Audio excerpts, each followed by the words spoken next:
Study IQ IAS, अब तैयारी हुई अफोर्डेबल।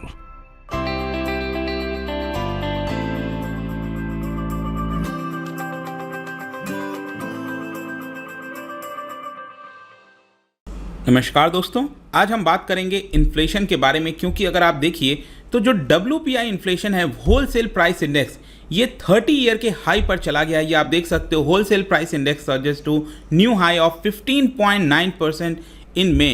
तो यहाँ पर WPI CPI में अंतर क्यों देखने को मिल रहा है, इसका परिणाम क्या होगा, क्यों आखिरकार यहाँ पर प्राइसेस इतना ज़्यादा बढ़ते जा रहे हैं, काफ़ी कुछ जानने को है, सभी कुछ मैं आपको बताऊंगा। चलिए आगे बढ़ते हैं, लेकिन उसके पहले ध्यान रखना है आपको, अगर आप UPSC की तैयारी कर रहे हैं, कोर्सेज को परचेज करना चाहते हैं, तो देखिए आपके लिए बहुत ही अच्छा मौका है, क्योंकि 20 जून से यहाँ पर एक लाइव बैच स्टार्ट किया जा रहा है, जिसके माध्यम से जो आपकी पूरी तैयारी है UPSC की, वो आप बहुत अच्छे से कर पाओगे। 900+ आवर्स ऑफ लाइव टीचिंग कराई जाएगी।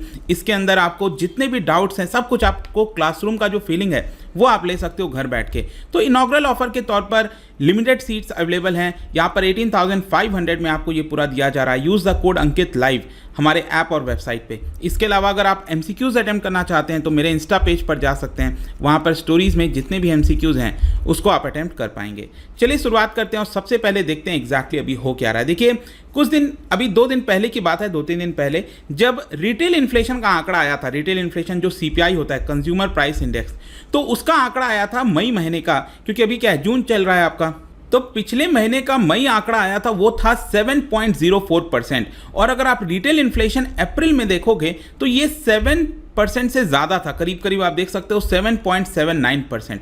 तो रिटेल इन्फ्लेशन तो क्या हुआ, थोड़ा सा उसमें कमी आई थी, यहाँ पर 7.04% हो गया। लेकिन जो होलसेल प्राइस इंडेक्स सामने आया है, इसका जो फिगर सामने आया है, काफ़ी ग्रिम पिक्चर है। ये आप देख सकते हो, यहाँ पर बताया जा रहा है कि 15.88% पर चला गया है। और ये आप कह पाएंगे कि करीब करीब आप 1991 से लेकर, मतलब अभी जो प्रेजेंट सीरीज है, आपको पता है वो 2011 का बेस ईयर को लेकर है, राइट, 2011-12 का, तो उसके हिसाब से तो हाईएस्ट है ही है। लेकिन अगर हम पिछला ओल्ड आंकड़ा भी देखें तो 1991 के बाद से सबसे हाईएस्ट इन्फ्लेशन आपको देखने को मिल रहा है इस समय। 1991 का समय आपको याद करिए कि काफ़ी ज़्यादा हालत ख़राब थी, उस समय प्राइसेस इंक्रीज हो रहे थे, हमारे पास बैलेंस ऑफ पेमेंट का क्राइसिस था, उस समय की हालत। और अभी यहाँ पर बताया जा रहा है कि फूड, फ्यूल, बहुत सारी चीज़ों में प्रेशर बढ़ता जा रहा है। और यहाँ पर अप्रैल के महीने में जो होलसेल प्राइस इंडेक्स का आंकड़ा था वो था 15%, और ये अब बढ़कर 15.88% हो गया। ये WPI आप क्लियरली देख सकते हो। और वहीं आप CPI देखोगे तो जो RBI का आंकड़ा है, RBI का जो कंफर्ट जोन होता है 2% से 6% के बीच में, उसके ऊपर लंबे समय से ये निकला हुआ है। पिछले 1 साल से आप देख सकते हो ये उसी के ऊपर लगभग बना हुआ है। इसका कारण क्या है, यहाँ पर प्राइसेस क्यों इंक्रीज हो रहे हैं? एक तो क्रूड ऑयल हो गया, नेचुरल गैस हो गया, मिनरल ऑयल, ये सब कुछ बेसिक चीज़ें हैं जिसकी वजह से यहाँ पर प्राइसेस ज़्यादा हो रहा है। स्पेशली आप देख पाओगे जो क्रूड पेट्रोलियम है, नेचुरल गैस, उसके अंदर 80% का जंप आया है मई के महीने में। ऑब्वियस सी बात है, यहाँ पर ये ज़्यादा बढ़ेगा, मतलब पिछले महीने जो 69-70% था उससे और ज़्यादा ये बढ़ गया है। इसके अलावा यहाँ पर इन्फ्लेशन इन फ्यूल, पावर, ये करीब करीब 40% इंक्रीज हुआ है। अब आपने सुना होगा, जब हम इन्फ्लेशन की बात करते हैं तो उसमें एक हेडलाइन इन्फ्लेशन होता है और एक होता है कोर इन्फ्लेशन, आप अक्सर देखते होगे। तो कोर इन्फ्लेशन वो होता है जब टोटल इन्फ्लेशन, हेडलाइन इन्फ्लेशन मतलब जो टोटल इन्फ्लेशन हो गया, जैसे अभी WPI का टोटल इन्फ्लेशन कितना आंकड़ा आया, ये 15% आया, 15.9%, तो ये हेडलाइन हो गया। लेकिन इसमें से अगर हम फ्यूल एंड फूड को निकाल देते हैं, अक्सर क्या होता है, फ्यूल और फूड में ज़्यादातर इन्फ्लेशन होता है, तो फ्यूल एंड पावर अगर आप देखो तो ऑलरेडी ये 40% है, फूड के प्राइसेस भी काफ़ी बढ़े हैं। लेकिन यहाँ पर आप देख सकते हो जो कोर इन्फ्लेशन है वो 10% के आसपास है। मतलब अगर हम फ्यूल वाला आंकड़ा हटा दें तो कहीं ना कहीं यहाँ पर कोर इन्फ्लेशन कम आपको देखने को मिलेगा। तो मेन यहाँ पर जो रीज़न, जैसा मैं आपको बता रहा था, वो ये है, दैट इज़ फ्यूल, उसमें काफ़ी तेज़ी से बढ़ोतरी आई है। और अगेन यहाँ पर भी आप देख पाओगे जो होलसेल प्राइस इंडेक्स का फूड वाला आंकड़ा है वो वापस से बढ़ गया है। थोड़ा सा इसमें कूल देखने को मिला था यहाँ पर, लेकिन वापस से आप देखिए ये 12-13% जो है पहुंच गया है। अब यहाँ पर कंसर्न क्या है, देखो कंसर्न ये होता है कि होलसेल प्राइस इंडेक्स क्या है, ये एक प्रकार से रिफ्लेक्शन है of the cost of input. मतलब ये हम होलसेल मार्केट की बात कर रहे हैं ना, तो वहाँ पर टैक्सेस और डिस्काउंट, ट्रांसपोर्ट, ये सारी चीज़ें इंक्लूड नहीं हो रही हैं। तो होलसेलर्स क्या होता है, वहां पर कॉस्ट ऑफ इनपुट के तौर पर देखा जाता है। तो अल्टीमेटली क्या होगा, एक तरफ अगर होलसेलर ज्यादा प्राइस चार्ज करेगा धीरे धीरे, तो वो कहां पास ऑन होगा, वो पास ऑन किया जाएगा रिटेलर्स के पास, और रिटेलर्स यहां पर पास ऑन अल्टीमेटली किसको करेंगे, वो करेंगे कंज्यूमर्स को, राइट। तो अल्टीमेटली क्या होगा, आगे आने वाले समय में जो कंज्यूमर प्राइस इंडेक्स है डायरेक्टली हमारे ऊपर जो इंपैक्ट आता है वो भी उतनी ही तेजी से बढ़ता हुआ देखने को मिलेगा। होलसेल प्राइस इंडेक्स का मेन कंसर्न यह है कि पिछले 14 महीने से लगातार यहाँ पर ये डबल डिजिट पर बना हुआ है। ये आप देख रहे हो ना, यहाँ पर पिछले 14 महीने का अगर आप देखो, ये एक साल का आंकड़ा दिखा रहा है 13%, 12%, 14% और अब 15-16% तक पहुँच गया है। तो ये काफ़ी ज़्यादा यहाँ पर कंसर्निंग है कि इसकी वजह से फर्दर जो प्राइस हाइक है वो हमें देखने को मिल सकता है। और ये जो प्रेजेंट अभी जून का महीना चल रहा है, इसका भी जब आगे चलकर आंकड़ा आएगा तो उसमें रिटेल इन्फ्लेशन के ऊपर बहुत ज़्यादा कंसर्न होगा। अब इसका इम्पैक्ट क्या होता है, अल्टीमेटली देखिए यहाँ पर क्या है कि इन्फ्लेशन को कंट्रोल करने की जो मेन जिम्मेदारी है वो आरबीआई को दी गई है।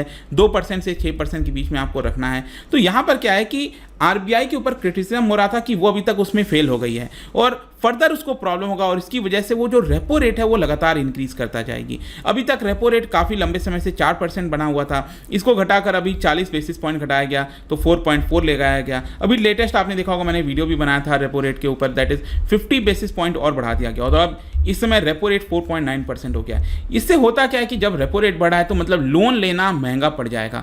आप लोन नहीं लोगे, आप खर्च नहीं करोगे, तो अल्टीमेटली इसका इंपैक्ट कहाँ आएगा, जीडीपी के ऊपर आएगा। और जब जीडीपी का अब आप अलग अलग जो आंकड़ा देखोगे 2022-23 का, हर एक जो एजेंसी है उसको घटा रही है। यहाँ पर फिच ने घटाया है और भी कई सारे एजेंसीज ने, अभी वर्ल्ड बैंक का भी एक रिपोर्ट आया था उसके अंदर भी उसको घटाया गया। तो लगातार उसमें रिडक्शन हो रहा है। उसका मेन कारण अल्टीमेटली अगर आप देखोगे तो वो इन्फ्लेशन आपको कहीं ना कहीं देखने को मिलेगा। अब लेकिन क्वेश्चन ये भी है कि जो मैंने आपको दिखाया था कि WPI तो काफ़ी ऊपर है और CPI नीचे है, इतना ज़्यादा इसके अंदर डिफरेंस क्यों आ रहा है? देखो मेन इसका डिफरेंस इसलिए है क्योंकि यहाँ पर दोनों का जो कॉम्पोजिशन है वो काफ़ी अलग है। अलग कैसे, जैसे कि होलसेल प्राइस इंडेक्स, ये जो आप देख रहे हो, इसमें आपको सर्विसेज नहीं देखने को मिलेगा, और वहीं अगर आप कंज्यूमर प्राइस इंडेक्स के अंदर ये पूरा आंकड़ा देखोगे, इसके अंदर सर्विसेज भी होते हैं, चाहे ट्रांसपोर्टेशन हो गया, एजुकेशन, कम्युनिकेशन, तो सर्विसेज का भी जोड़ा जाता है। अब हो क्या रहा है कि सर्विसेज में आपको उतनी इन्फ्लेशन नहीं देखने को मिल रही है। तो सर्विसेज में इन्फ्लेशन नहीं है तो मतलब ओवरऑल CPI के अंदर उतना ज़्यादा इन्फ्लेशन नहीं दिख रहा है जितना WPI में दिख रहा है, क्योंकि WPI के अंदर फ्यूल एंड पावर हो गया, बाकी फूड आर्टिकल्स हो गया, इसमें काफ़ी इन्फ्लेशन आ गया है, जिसकी वजह से ओवरऑल आंकड़ा यहाँ पर काफ़ी तेज़ी से बढ़ गया है। और वहीं CPI में सर्विसेज इंक्लूड है लेकिन सर्विस में इन्फ्लेशन नहीं है, उसकी वजह से आप कह सकते हो कि यहाँ पर कम जो इन्फ्लेशन है वो आंकड़ा दिख रहा है कंपैरेटिवली। अदरवाइज CPI का भी आंकड़ा 7% तक पहुँचना, 8% तक पहुँचना, ये भी काफ़ी ज़्यादा हो जाता है, इसको नीचे लाना होगा। लेकिन यहाँ पर एक और जो इंपॉर्टेंट चीज़ आपको ध्यान में रखना है वो है रूपी अगेंस्ट द डॉलर लगातार डेप्रिशिएट हो रहा है। अब आप देखोगे तो $1 इक्वल्स टू, ये पहले हम देखते थे 70, 71, 72, और अब तो क्या है कि 77, 78 का आंकड़ा इसने छू लिया है और वहीं पर ये बना हुआ है, लगातार ये गिरता जा रहा है, जो डेप्रिशिएशन हम कहते हैं वो गिरता जा रहा है। अब देखो होता क्या है कि हम जो ऑयल इंपोर्ट कराते हैं, तो ऑयल इंपोर्ट जब करा रहे हैं तो हमें और ज़्यादा पे करना होगा क्योंकि रुपी डेप्रिशिएट हो रहा है, और ज़्यादा पेमेंट करना होगा। तो क्या होता है कि जब ऑयल इंपोर्ट कराते हैं हम, तो उसका इमीडिएट जो रिफ्लेक्शन है, इमीडिएट जो इम्पैक्ट है वो होलसेल प्राइस इंडेक्स पर होता है। अब होलसेल प्राइस इंडेक्स से जब वो ऑयल, पेट्रोल और डीजल के फॉर्म में रिटेलर्स के पास पहुँचता है, तो आपने देखा होगा कि सरकार किसी प्रकार की छूट दे देती है, कुछ भी हो जाता है, तो इसकी वजह से इमीडिएट बेसिस पर होलसेल प्राइस इंडेक्स में ज़्यादा इन्फ्लेशन दिख रहा है। अब देखना होगा कि क्या उसको पास ऑन किया जाता है कि नहीं किया जाता है, क्या रिटेलर्स को ऊपर प्रेशर डाला जाएगा। अगर वैसा होगा तो अल्टीमेटली यहाँ पर CPI में भी आपको इन्फ्लेशन देखने को मिलेगा। अल्टीमेटली कंक्लूजन यही निकलता है कि सरकार और RBI के ऊपर एक बहुत बड़ा चैलेंज है, जिम्मेदारी है कि वो इन्फ्लेशन को कंट्रोल में रखते हुए इकोनॉमिक रिकवरी को हैम्पर ना होने दे। मतलब एक तरफ से इन्फ्लेशन भी कंट्रोल हो जाए और जो इकोनॉमिक रिकवरी है, जो GDP को बढ़ाने की हम बात कर रहे हैं, स्पेशली आफ्टर कोविड का ये जो पूरा इम्पैक्ट रहा है, तो क्या ऐसा बैलेंस कर पाएगी RBI या फिर गवर्नमेंट? ये एक बहुत बड़ा चैलेंज है और बहुत मुश्किल होने वाला है। देखते हैं क्या होता है इसमें, बट आई होप कि जो पूरा टॉपिक है वो आपको उसके पहलू को समझने में मदद मिली होगी। जाने से पहले एक इंटरेस्टिंग क्वेश्चन, क्या बता सकते हो which is the most effective quantitative method to control inflation in the economy?